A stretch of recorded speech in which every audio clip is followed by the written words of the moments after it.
नमस्कार दोस्तों, signal and system lecture series में आप सबका बहुत स्वागत है। दोस्तों, इस वीडियो में मैं टाइप ऑफ रिस्पॉन्स आपको इन डिटेल एक्सप्लेन करूंगा, जिससे आपके कॉन्सेप्ट और ज़्यादा क्लियर हों। सबसे पहले तो आपको ये जानना है कि रिस्पॉन्स होता क्या है। इसके लिए मैंने ये एक डिब्बा बना रखा है। ये जो डिब्बा है, मान लीजिए ये आपका सिस्टम है। सिस्टम दोस्तों अलग अलग नेटवर्क से बनता है और नेटवर्क आपके अलग अलग सर्किट से बनता है। यानी इस सिस्टम में आपके जो लीनियर एलिमेंट हैं R L C, voltage source, current source, वो सब आपके इंक्लूडेड हैं।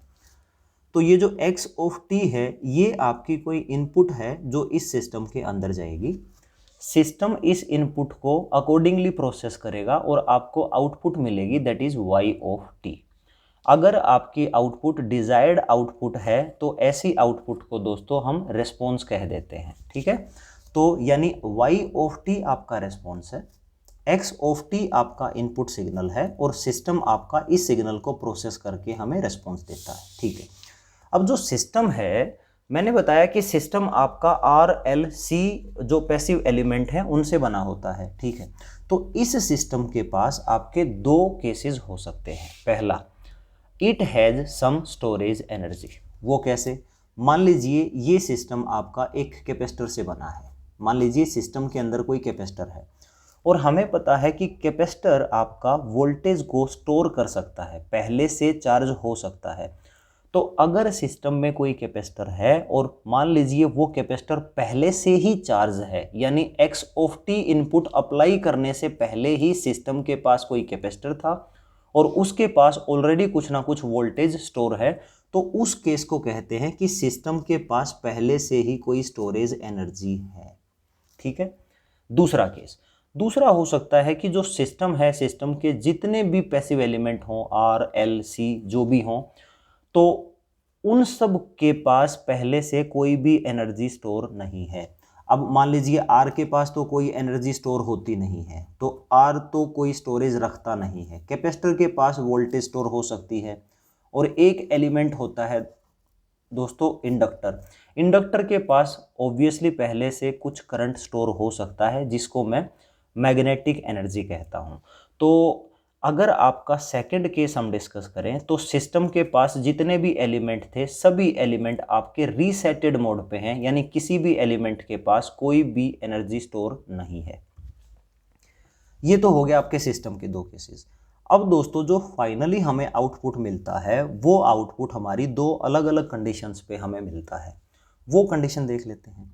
पहला केस कहता है कि अगर मेरा इनपुट जीरो है, यानी एक्स ऑफ टी जो मेरा इनपुट सिग्नल है वो मैंने अप्लाई नहीं किया है, उसके बावजूद भी सिस्टम के पास कुछ इनिशियल कंडीशंस हैं। इनिशियल कंडीशंस का मतलब सिस्टम के पास ऑलरेडी कुछ एनर्जी स्टोर है।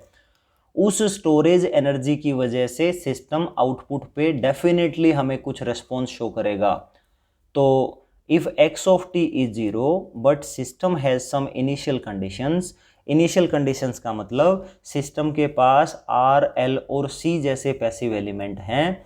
R के पास कुछ ऑलरेडी स्टोर नहीं होता, लेकिन कैपेसिटर अगर है तो वो इनपुट अप्लाई होने से पहले ही कुछ वोल्टेज स्टोर करके रखेगा, उसकी वजह से, या इंडक्टर पहले से कुछ करंट स्टोर करके रखेगा, उसकी वजह से आपके इनिशियल कंडीशंस जरूर मिलेंगी, यानी सिस्टम के पास स्टोरेज एनर्जी होगी।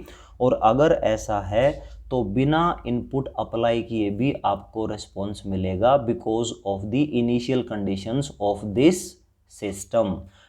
वो जो रिस्पॉन्स आपको मिलेगा बच्चों, उस रिस्पॉन्स को कहते हैं जीरो इनपुट रिस्पॉन्स। यानी इनपुट सिग्नल जीरो था, फिर भी मुझे कुछ ना कुछ रिस्पॉन्स मिला because of some storage energy, because of some initial conditions. That response is known as zero input response. अब वो देख लेते हैं कैसे।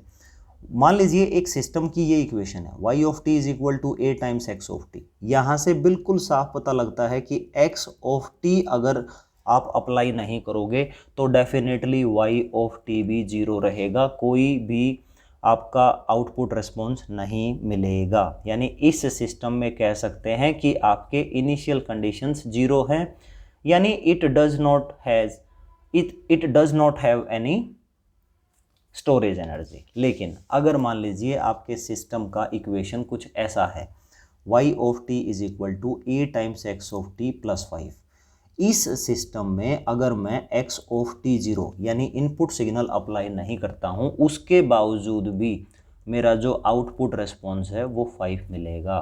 तो ऐसे ये इक्वेशन कहती है कि ये जो भी सिस्टम है जहाँ से हमें रिस्पॉन्स मिलता है, उस सिस्टम के पास कुछ स्टोरेज एनर्जी ज़रूर है, और अगर ऐसा है तो इसको हम कहेंगे non linear system. Signal and system के टाइप्स ऑफ सिस्टम्स के वीडियो जब मैंने अपलोड किए तो ऐसे एग्जांपल्स लेके मैंने प्रूफ दे रखा है कि ये आपके नॉन लीनियर सिस्टम है। तो ये तो बना आपका पहला केस। तो इसमें जो बहुत मोस्ट इम्पोर्टेंट टर्मिनोलॉजी है वो है जीरो इनपुट रिस्पॉन्स। ये क्या होगा कि सर आपने इनपुट पे कोई भी इनपुट अप्लाई नहीं किया है, सिस्टम के पास कुछ इनिशियल कंडीशंस थी जिसकी वजह से मुझे रिस्पॉन्स मिल जाता है, वो है मेरा जीरो इनपुट रिस्पॉन्स। दूसरा जो केस है बच्चों वो है, मान लीजिए सिस्टम के पास पहले से कोई भी एनर्जी स्टोर नहीं है, यानी system does not have any initial conditions, system has no initial conditions. लेकिन अब की बार सिस्टम पे आपने इनपुट को अप्लाई किया है, x of t non zero है, यानी इनपुट सिग्नल आपने अप्लाई किया, सिस्टम ने वो इनपुट सिग्नल प्रोसेस किया और हमें आउटपुट पे एक रेस्पॉन्स दिया।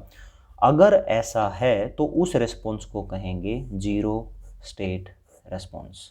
ओके, तो आपके नॉर्मली दो टाइप के रेस्पॉन्स होते हैं जो ये आपके सिस्टम के बाहर रेस्पॉन्स हैं। एक आपका क्या होगा, जीरो स्टेट रेस्पॉन्स, दूसरा होगा जीरो इनपुट रेस्पॉन्स। तो जीरो स्टेट रेस्पॉन्स का मतलब सिस्टम के पास पहले से कोई एनर्जी स्टोर नहीं है, सिस्टम ऑलरेडी रीसेटेड मोड पे है, इनपुट अप्लाई करोगे तो कुछ आउटपुट मिल जाएगी, अदरवाइज आपको कोई आउटपुट नहीं मिलेगी। So this is zero state response. दूसरे टाइप का, सिस्टम के पास पहले से कुछ इनिशियल कंडीशंस हैं, सिस्टम के पास पहले से कुछ स्टोरेज एनर्जी स्टोर है, इनपुट अप्लाई नहीं भी करोगे तो भी सिस्टम आउटपुट पे रेस्पॉन्स शो करेगा और उस रेस्पॉन्स को कहेंगे जीरो इनपुट रेस्पॉन्स। तो ये आपके दो टाइप के रेस्पॉन्स आपको स्टडी करने होते हैं इन लाप्लास ट्रांसफॉर्म। अगर कोई कहे कि टोटल रिस्पॉन्स क्या होगा, तो बेटे टोटल रिस्पॉन्स हमेशा क्या होता है, sum of zero input response plus zero state response. So this is the complete study of type of response in the Laplace transform. Next जो वीडियो होगा उसमें हम लाप्लास ट्रांसफॉर्म्स की दो मोस्ट इम्पॉर्टेंट थ्योरम्स होती हैं जिसको इन डिटेल डिस्कस करेंगे। So this is the end of the video. Thank you so much for watching this video.